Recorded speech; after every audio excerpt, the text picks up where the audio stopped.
Bem-vindos a mais um episódio do Política Inversa. Hoje é o segundo episódio. Hoje a gente vai estar com o Felipe Bezerra. Eu sou o Alexandre. Esse aqui é meu camarada Felipe. Eu sou o Felipe. Tudo bem, pessoal? Tudo certo? Como eu tô falando, a gente vai primeiramente agradecer aos nossos patrocinadores, que vão estar passando na tela pelo episódio. E, como eu falei, a gente está hoje aqui com o Felipe Bezerra, um dos coordenadores da ocupação Carlos Marighella, aqui em Santa Catarina, na cidade de Palhoça. Isso. E, para começar, cara, conta um pouquinho da tua história. Bom, vou contar um pouquinho da história. Primeiramente, bom dia aí pro pessoal. Bom dia, boa tarde, boa noite, dependendo do horário que vocês estão assistindo aí. Agradecer a vocês aí o convite, por a gente tá vindo aqui para falar um pouco, né, sobre o tema das classes por um. Eu acho que é um tema também que envolve outras questões também, né? Inclusive, eu acho que eu vou trazer também um pouco dessa visão da luta por moradia com a questão das classes por um, que tem tudo a ver. Acho que é muito importante trazer isso também. Mas um pouco da minha história, né? Eu sou de Pernambuco, sou nascido e criado em Pernambuco. Estado Jones? Mesma comunidade nós somos, Sério? né? Nós somos da Borborema. Borborema. Nós somos nascidos e criados na mesma comunidade, fomos do mesmo grupo jovem da igreja. Pô, seria muito legal ter o Jones aqui também, tá? O Jones Manuel, se estiver passando em Santa Catarina. Depois eu mando uma mensagem pra ele aqui. Que legal, interessante. Manda uma mensagem pedindo pra ele vir aqui pra passar. Porra, agradeço muito se puder. E assim, é uma ocupação, né? Nós somos nascidos e criados numa ocupação, porque toda a comunidade se transforma termina se transformando numa ocupação. Com certeza. Então, eu venho aqui para Santa Catarina, sempre atuei, né, nessas causas sociais voltadas para luta por moradia, luta no campo, direito estudantil, direito trabalhista, né? Então, enfim, são 14 anos aí já na luta, né, construindo aí, tentando ser um contraponto nessa sociedade aí e mostrar suas contradições e tentar melhorar cada vez mais. Isso é importante. Bom, tens alguma pergunta, Felipe? Tem várias. Pode começar. Então. O pessoal vai começar. O Felipe é um cara mais à direita, né? Eu sou um cara de esquerda, tu já sabe, já tá... Não, mas eu gosto de... Eu não queria... É isso que a gente queria. Eu acho que não vai ser um debate. Não, uma conversa. Mas isso é mais debate que eu digo. É que pra mim toda conversa é um debate. Meu Deus do céu. Não é uma coisa. Mas não vai ter agressão física, não, tá brincando? Não, tô brincando. Debate é mais uma conversa, uma a gente apresentação de aprende na ideias. contradição, na discordância. Isso. Então, Felipe, é muito prazer, né? Também me chamo Felipe. E o detalhe, o que seria uma ocupação? Explica pra gente. Isso é uma pergunta muito boa que tu faz, porque normalmente as pessoas falam invasão, né? É uma invasão. Então, ocupação é o seguinte, tu tá sentado aí agora, não tá? Certo. Se eu chegar, te empurrar desse lugar que tu tá aí agora e sentar onde tu tá, eu tô invadindo. Mas se esse lugar tá vazio, ele não tá cumprindo, porque qual que é a função da cadeira? Sentar, alguém sentar. Alguém sentar. Então, se tu tem uma cadeira vazia ali, sem ninguém sentar durante 10 anos, e eu chegar e sentar, eu não tô invadindo, eu tô ocupando. Né? Mas esse exemplo que eu estou dando é só o visual, é a questão física de ocupar. Né? Mas tem a questão jurídica. Vamos debater a questão jurídica. Artigo 6º da Constituição Brasileira. Ele diz lá que todo mundo tem direito à educação, à saúde, saneamento básico, moradia. Né? E dentro da Constituição Brasileira também, tu tem alguns códigos lá que falam assim, ó, se um território não cumpre a sua função social, ele necessariamente deve cumprir a sua função social. O que é cumprir a função social? É tu pegar um terreno que está abandonado e fazer uma indústria para gerar emprego. É tu pegar um terreno que está abandonado e fazer agricultura para gerar produção de alimentos. O que aconteceu em vários países capitalistas pelo mundo afora. Isso, né? A França é o maior exemplo disso, né? A França, a Alemanha, onde teve a reforma agrária, exatamente, é muito bem estabelecida. E outra forma de tu cumprir a função social é tu fazer o quê? Moradia. Então, todos os locais que a gente ocupa, né, são locais que estão abandonados há muito tempo, né? O que a gente hoje faz 3 anos que nós estamos morando. Que não tem um proprietário, é isso? Não, existe, mas muitas vezes o proprietário está devendo, que é o caso tem essa questão na que Constituição. A gente está debatendo agora. O terreno que a gente está ocupando hoje, ele está 3 anos abandonado. 3 anos não, nós estamos há 3 anos, ele está há 7 anos abandonado. Né? Com esses 3 anos que a gente está agora, 10 anos. Certo. Esse terreno tem 3 pessoas na jogada, né? Que se dizem proprietários. E foi bom tu ter falado proprietário, essa palavra é muito importante, que daqui a pouco eu vou explicar uma coisa. E o que acontece? Tem um investidor, tem a empreiteira e tem um cara que diz ter sido, que cedeu o terreno. Então tá esses 3 na justiça. Os 3 estão devendo. E aí deve imposto, aí deve as pessoas que foram lá e depositaram seu fundo de garantia para poder garantir seu apartamento e a empreiteira deu golpe. Que é isso que mais acontece no país hoje, é isso. Isso é verdade. E aí eu não tô falando não tô defendendo o governo, não. Muito pelo contrário. Porque aqui, isso aí, nós vamos ser kit. Nós vamos bater no governo junto aqui. Vamos bater. Porque o governo Lula, desde dos seus processos de programa de aceleração do crescimento, programa Minha Casa Minha Vida, sempre favoreceu, né, as grandes empreiteiras. Isso aí é claro. Se você for ver lá a folha de pagamento dos investidores da campanha do Lula, você vai ver que estão as maiores empreiteiras apoiando o governo dele. E aí, quando você olha hoje que tem um monte de prédio abandonado e que deram um golpe em trabalhadores que fizeram o depósito do seu fundo de garantia para garantir um apartamento, aí você percebe que está tudo ligado. E aí, quando você fala de proprietário, aí entra uma outra questão jurídica, que eu acho que é importante a gente debater. Quer dizer, ela é essencial a gente debater. Existe proprietário? Existe. Mas dentro do jurídico, você vai ter uma questão chamada posse e propriedade, né? Você pode ter a propriedade do terreno, mas é sua obrigação, segundo a legislação, você cuidar daquele terreno para que você tenha posse. Certo. Na medida que você não cuida daquele terreno, você está descumprindo a lei. Hoje nós temos a posse do terreno. Nós não somos proprietários do terreno. Inclusive, nem é o nosso objetivo ser proprietário do terreno. Isso é muito bom explicar, cara. É porque a maioria é leiga, mas é porque isso nunca foi explicado. Mas para mim não entra muito bem essa questão. Não, mas sem problema. Mas a gente trabalha dentro do jurídico. Certo. A gente trabalha dentro do jurídico. É que nem assim, ó, quando o cara chega lá na frente, porque vocês têm que sair, a gente vai debater dentro do jurídico, né? Você pode reunir sua equipe de advogados, você pode reunir tudo, você pode contestar algumas questões, porque no jurídico é assim, eu não vou contestar a sua parte, eu não vou pegar a sua parte e falar, não, vou fazer a defesa, não, eu vou fazer a minha defesa. Sim, claro, né? Vou fazer a minha defesa. Pra mim, na questão moral, tá totalmente certo. O Felipe provavelmente discorda por questões pessoais. Pra mim tá totalmente certo, porque... É o idealismo mesmo, né? É porque eu penso assim, ó, como você falou, que estão 3 pessoas nas questões jurídicas, né? Sim. Só que pode estar 3 pessoas nas questões jurídicas, mas só tem um proprietário. Sim. Entende? Então, como falou, tem empreiteira, tem investidor, só tem um proprietário. Então sempre vai existir só um proprietário, a não ser que tenha sociedade, mas sempre há um proprietário, né? Um registro imobiliário, vamos dizer assim. Então eu penso assim dessa forma. Existe a questão, por exemplo, vocês disseram que estão há 7 anos abandonado. Estava 7 anos. Tá, vocês têm essa comprovação que tem 7 anos? Tem essa comprovação. Tem. Qual seria essa comprovação? Essa comprovação... Não, tu pode fazer essa comprovação de várias maneiras, né? Sim. Tu pode fazer essa comprovação a partir dos comprovantes dos IPTUs, por exemplo. Tu pode ir lá e tu vê o histórico do IPTU. Tá, mas... Se está atrasado 7 anos... Mas eu posso ter algum problema financeiro e atrasar. Minha casa, por exemplo. Calma. É um complemento das coisas. Eu acho que o que a gente precisa ter em mente é que, assim, ó, nunca a resposta é só um copo. Não, tem vários fatores. Esse é um primeiro fator. Tu pode comprovar a partir dali, mas você pode questionar isso, que você acabou de falar. Quando você questiona isso, a gente fala, não, então vamos para outra coisa. Existe uma questão que você pode garantir a veracidade dos fatos a partir de investigação social, por exemplo. Certo. Você pode fazer isso. Porque se a gente vai lá e pergunta aos teus vizinhos, né? Consulta todos os teus vizinhos, o comércio. Essa casa aqui, isso é válido juridicamente. Isso é válido. Né? Então, quando a gente chegou lá... Isso eu já não sei, não posso confirmar. Isso é válido. Porque assim, ó, essas informações, quantas vezes eu achei que o meu vizinho não estava em casa, mas só que ele vinha durante o dia que eu não estava. Existe uma grande diferença.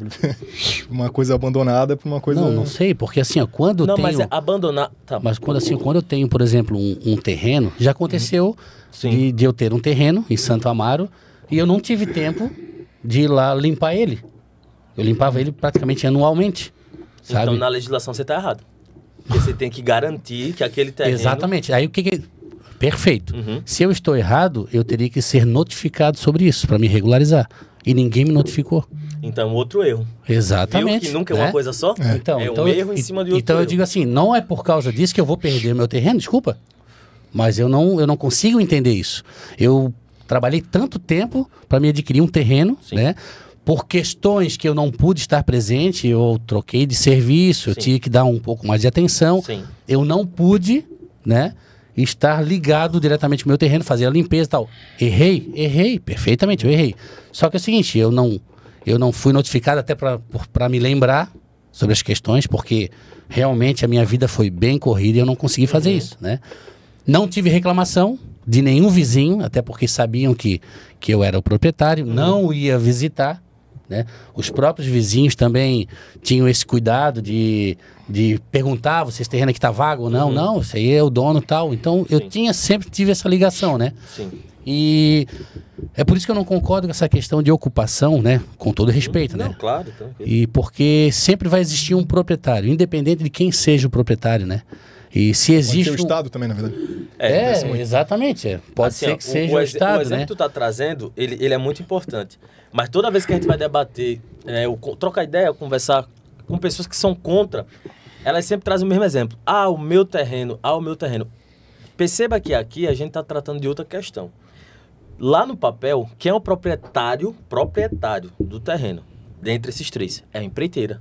A empreiteira é responsável legal por isso. A empreiteira, quando ela vai, declara falência, quando ela vai dar golpe em quem colocou seu fundo de garantia ali, ela, no papel, e no papel também... Dependendo do contrato, né? Isso, mas, não, então, se você pegar ali hoje, né, o registro, você for no cartório e você pegar a matrícula do imóvel, né, vai estar lá como responsável, né, empreiteira, porque tu sabe que em matrícula é o seguinte, você pode ser o proprietário, mas eu posso conceder para você fazer uma concessão do meu terreno. Mas isso é um negócio. É uma questão de negócio. Isso é um negócio, mas alguém vai ter que responder juridicamente. Dependendo do contrato. Então, mas nesse caso específico, Vocês têm acesso a esse contrato, não? Claro, a gente tem acesso ao contrato, porque inclusive pessoas que foram lesadas vocês têm pela como empresa... disponibilizar esse contrato, a gente postar na rede social? Então, veja, a gente tem que solicitar isso às famílias que fizeram um contrato, que compraram lá, porque teve família que foi lesada pela empresa, que assinou um contrato com a empresa. Se tem uma questão judicial, ela não deve ter sigilo, então ele deve ter... E ela está correndo. Exatamente. O processo está lá. Tem como disponibilizar isso em rede social? Pode acessar. Qualquer advogado pode acessar. Eu não tenho essa autonomia de ir lá acessar. Mas vocês têm um advogado? Nós temos um grupo de advogados. Tem como a gente solicitar para eles? Tem. Até porque a gente Vocês podem solicitar e ver todo o processo. Perfeito. Até para a gente demonstrar como funciona todo esse processo. Né? Seria interessante isso. São legítimas tanto pelo Estado burguês e tanto pela ética moral dessa questão, né? Acho que moradia é um direito. Para mim, na minha concepção, não devia ser um mercado. Sim, pra mim é claro, o Felipe discorda de mim, mas é isso que eu penso. Sim. Aí tu me chama de Bezerra, que é pra o pessoal saber que é o Felipe e o Bezerra. O Felipe de direita e o Felipe de esquerda. Mas é muito bom tu trazer todas essas questões. Não sei se vocês têm alguma pergunta, porque eu já posso emendar também no debate da escala 6x1. Tá. Que pra mim envolve muito... Ou a gente mantém na ocupação também, porque assim, ó... Não, a gente é livre aqui. Eu já debati muito com o Felipe, trabalha comigo, né? De tarde ali. Eu já debati muito com o Felipe sobre essa questão. Ele tem a opinião dele sobre a escala 6x1. Eu já mostrei para eles que realmente aumenta a produtividade na questão empresarial, porque ele tem uma visão mais empresarial. Aumenta a produtividade, porque tu vai ter um trabalhador descansado, vai ter um cara que vai estar ali produzindo com esse descanso. Então, esse é um exemplo que tu pode pegar qualquer pessoa que trabalhou na 6x1. Se tu tem aquele domingo e aquela folga segunda, tu descansou 2 dias, conseguiu resolver o teu dia no domingo ou na segunda. Sim. Na terça-feira tu vai estar muito mais produtivo. Isso é claro. Isso aí sempre aconteceu comigo, pelo menos. Então, cara, o que não falta é exemplo, né? Mas aí, o que tu acha, Felipe? Tu já sabe a minha colocação, não, né? Pode mas até pro Bezerra aqui ficar ciente, né? O que eu falo sobre essa questão 6x1, né? Por exemplo, hoje eu tenho uma rotina muito atarefada, né? E, por exemplo, eu trabalho dentro de um órgão público durante o dia, né? E à noite eu tenho um negócio próprio, né? Junto com uma sócia, né? E eu não deixo de ser improdutivo, né? Por quê? Porque... eu vejo isso como um negócio de crescimento, né? Tanto financeiro, eu pretendo, né? E como pessoal também, né? E hoje, por exemplo, eu não tenho folga. Eu trabalho de segunda a segunda durante a noite, né? E durante o dia eu trabalho na prefeitura, né? Então, assim, mesmo assim eu trabalho feliz, eu estou aqui, dormi essa noite 3 horas só, né? Estou aqui, a gente está fazendo esse podcast aqui. E eu entendo que isso define o que eu quero na minha vida, sabe? Tipo, questão de oportunidades. Nem todo mundo tem as oportunidades, né? Só que, quando surgem as oportunidades, as pessoas querem adentrar nessas oportunidades, ou tem medo, ou, sabe? Eu digo assim, são questões que vão ser inclusas na tua vida. Às vezes a pessoa também tem onde cair, se der errado. E tu acha que eu não tenho esse medo? Não falei de ti. Tô dando um exemplo. Exato. Eu tenho esse medo. Não falei de ti. Não, eu sei que tu não falou de mim, tu falou das pessoas, né? Mas eu digo assim aqui, todas as nossas ações, ela vai ter um resultado. Pode ser que seja positiva ou negativa, né? Em tudo que a gente for fazer, né? Então assim, ó, eu arrisco essas situações no mundo empresarial, vamos dizer assim. No entanto que eu já tive problemas com isso. Já tive problemas, né? Mas só que eu não deixo de fazer. Eu tenho projetos, esse aqui é um dos projetos, e eu quero e tenho a certeza de que as pessoas que estarão do meu lado, né, vão entender essas questões, e também quero que as pessoas também cresçam. Tu já trabalhou na escala 6x1? Já trabalhei 6x1? Faz 7 anos, antes de entrar na prefeitura. Era com o quê? Eu trabalhei com telemarketing, trabalhei no táxi também. No táxi, 6x1 não, na verdade é mais, né? O táxi eu trabalhava 16 horas por dia, né? Então assim, a minha vida sempre foi assim. Eu comecei com 19 anos e trabalhando em 2 serviços. Já parou pra pensar como seria a vida diferente se não trabalhasse tanto? Sim, mas poderia ser pior também.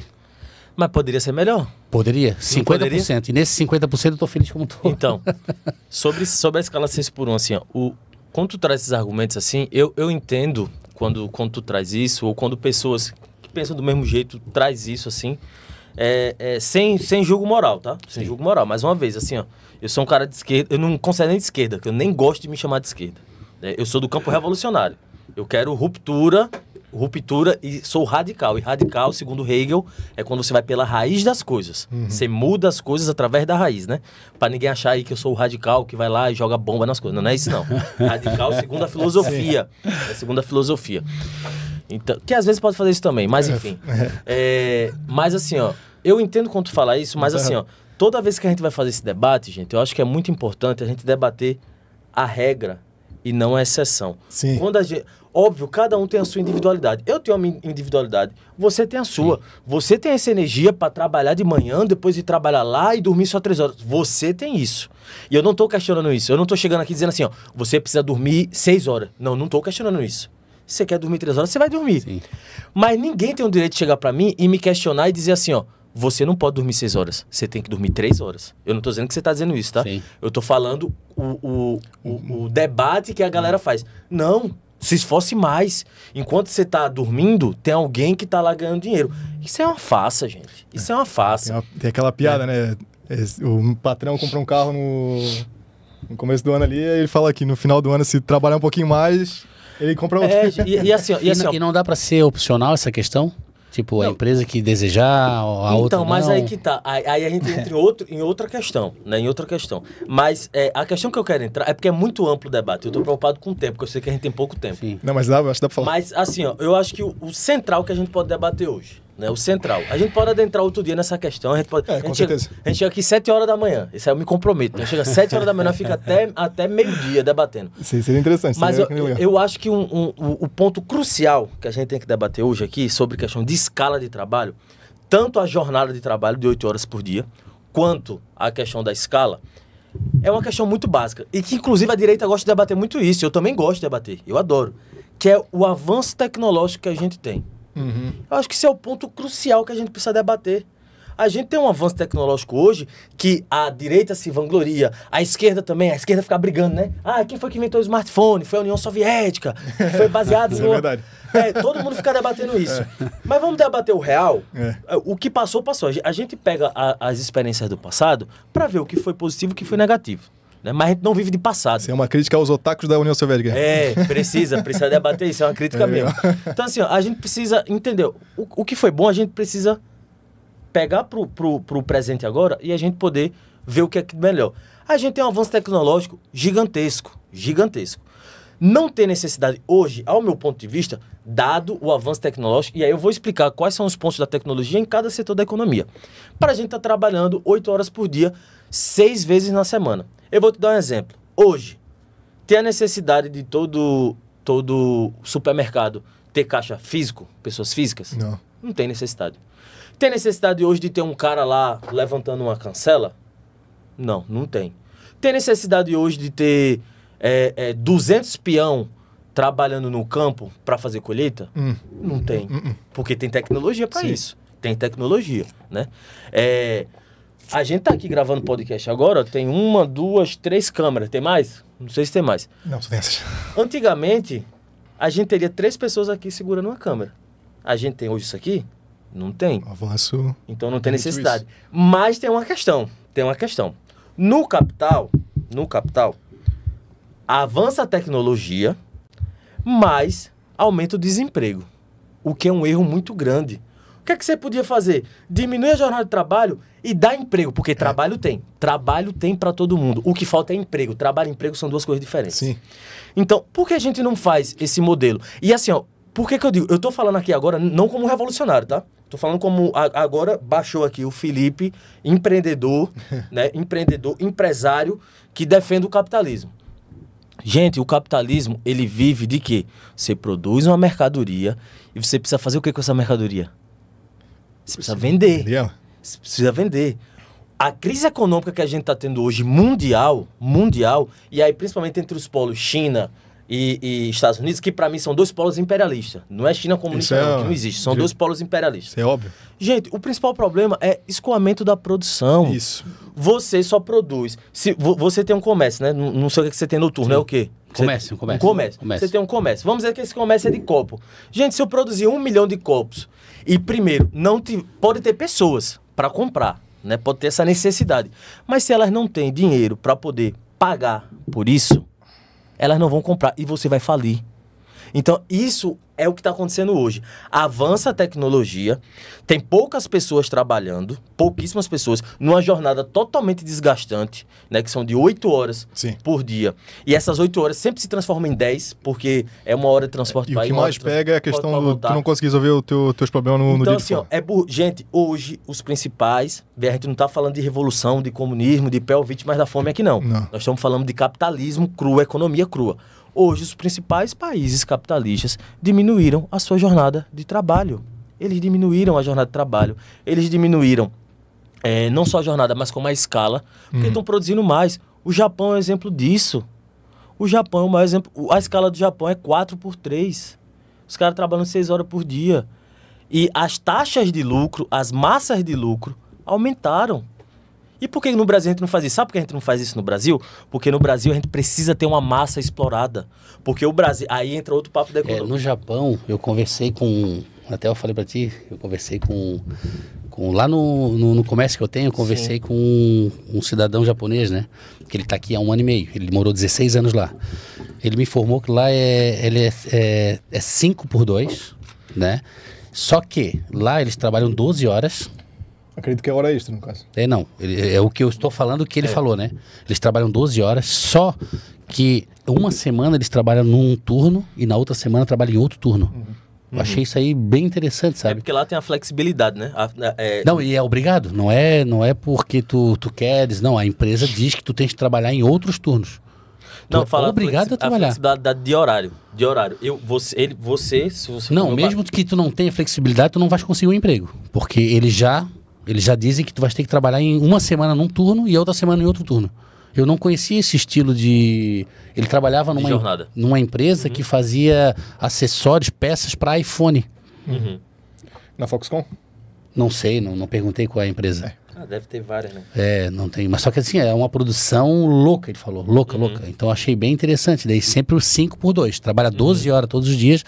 Ele diz que tinha que trabalhar 12 horas. Eu não sei se é hora extra... Eu não perguntei essas questões, tá? A questão da hora extra, tenho certeza que na China é assim, né? Na verdade, não, tu trabalha 8 horas e tens 4 horas... No Japão. Não, na China que é do outro lado ali, mas... Aí vê que engraçado, né? Aqui no Brasil, eu trabalhei num banco, aqui no Cicobi, aqui na Tenente Silveira. Trabalhei 3 anos como analista de financiamento e investimento. Certo. Metade do ano a gente trabalhava 14 horas por dia. Metade do ano. Mas não era obrigado no contrato. Sim. Não era obrigado. Mas sabe como era obrigado? Se tu não trabalhar 14 horas por dia, talvez você não esteja aqui ano que vem. Entendeu? Entendi. E aí a gente trabalhava 14 horas por dia. Eu tinha 200 horas no banco de horas. Tem gente que tem... Eu não podia tirar quando eu quisesse. Eu não podia receber em dinheiro. Então, é isso que eu digo. Quando a gente debate escala de trabalho, Sim. a gente tem que aprofundar o debate. A gente não tem que ficar só, é 5x2, é 4x3, é 8 horas. Negocia com o patrão, né? Proposta trabalhista. Isso é Né? uma Não negocia falácia. com o patrão. Isso é uma Não grande existe falácia. isso, gente. Não existe isso. Que grande opção tu tem que tu tem que ter Porque- o salário pra comer no final do mês. Porque, por Isso exemplo, que é foda. se eu fosse dono de um comércio, de alguma coisa, Sim. né? Eu poderia até fazer uma negociação honesta, né? Com quem estivesse trabalhando ali. Poderia. Pra concluir. Só pra concluir o tempo, então. Concluiu 2 segundos ou continua ainda? Não, continua, vai. Continua. Só pra concluir. Eu poderia. Mas assim, ó, qual que era o patrão que ia chegar e ia falar, patrão, é o seguinte, essa semana eu só vou poder trabalhar 1 hora por dia, tá? Não ia aceitar, ninguém ia aceitar. Não ia. Por quê? Porque existe uma lógica de trabalho, uma lógica de produção que 1 hora não permite. Sim. Né? É no mínimo, sei lá, vamos falar 6 horas. É no mínimo 6 horas. Não sei se sua jornada de trabalho é 6 horas Não, por dia. 8 mais uma de intervalo. É 8. Então, Fora a noite, né? entendeu? Enfim, se vocês quiserem... Só pra finalizar, então, agradeço pela participação. A gente vai querer conversar com ele mais uma vez. A gente vai trazer ele de novo. Perfeito, gostei. Bem Vamos, interessante, porque tem Muito muito obrigado assunto. mesmo. O Felipe Tem. é um cara leigo aqui. Sou bem leigo, preciso de saber das Eu também sou um cara leigo de muita coisa. Sou um cara estudando ainda. Eu queria só a palavrinha Então final. finaliza aí, Felipe. Isso, só uma palavrinha final, pessoal, pra vocês que estão Vamos bater na assistindo. mesa de novo, desculpa aí, Bia. Vocês que estão assistindo aí. Eu acho que tem como a gente linkar um pouco mais a questão da moradia com a questão da escala 6x1, bem importante. E eu acho que assim, ó, já vou deixar. Se no próximo vir pra gente debater, não questão de moradia, questão de território. Questão de território. Que aí a gente entra em questão de moradia, entra em economia, desenvolvimento, a gente consegue... eu tenho bastante perguntas sobre isso. A Né? gente Mas o episódio consegue depois, Até porque, aprofundar. como eu não concordo com isso, eu tenho realmente muitas perguntas, né? Isso. E outra coisa, trazer as Mas tem que saber por que tu não concorda. Isso. Então, Por isso, trazer as por isso as experiências perguntas. e assim, ó, os projetos que a gente tem hoje dentro da ocupação. Dentro sim, da ocupação. isso seria legal. Eu acho que isso é o mais tempo. importante. E aí deixar só uma informação básica. Acompanhe a Carlos Marighella no Instagram. Marighella.sc. Isso. Pode acompanhar lá. E o engraçado não, é fruto de um trabalho e de um projeto. Ano passado, tiveram diversos casos de violência, enfim, né, notificações policiais em várias comunidades de Palhoça. Na verdade, em todas, menos em uma. Ocupação Carlos Marighella. E aí, no próximo podcast, vocês vão entender o porquê isso, o porquê Perfeito. que isso Saber tem. Então, entender. Perfeito. deixou aí. Cara, muito obrigado, Pessoal. Felipe. Esse foi mais um Agradeço mesmo episódio. do coração Valeu, aí. tamo junto. Obrigado. Muito obrigado. Valeu mesmo. E mais uma vez Não, aí e com vamos Política marcar de Inversa. novo. Vamos marcar, porque vai ser Estamos muito à interessante. disposição Cara, aí da- Santa Catarina, Das ela- informações, né? Santa Catarina, ela peca muito na questão... Peca não, ela carece da questão política de esquerda. Então, é muito interessante. Não é de esquerda, né? Revolucionária, como tu falou, Revolucionária. porque a gente tá no PCBR. Mas Esse aí- eu gosto de Santa Catarina. Eu gosto. Não, mas não tô falando que é ruim. Aí deu pra Você entender, entendeu? né? Tô dizendo que a gente carece da questão política. Então, Deu pra a gente entender. carece da questão política. Nada contra, claro, mas a Obrigado gente... e até a próxima. Valeu, pessoal. Valeu.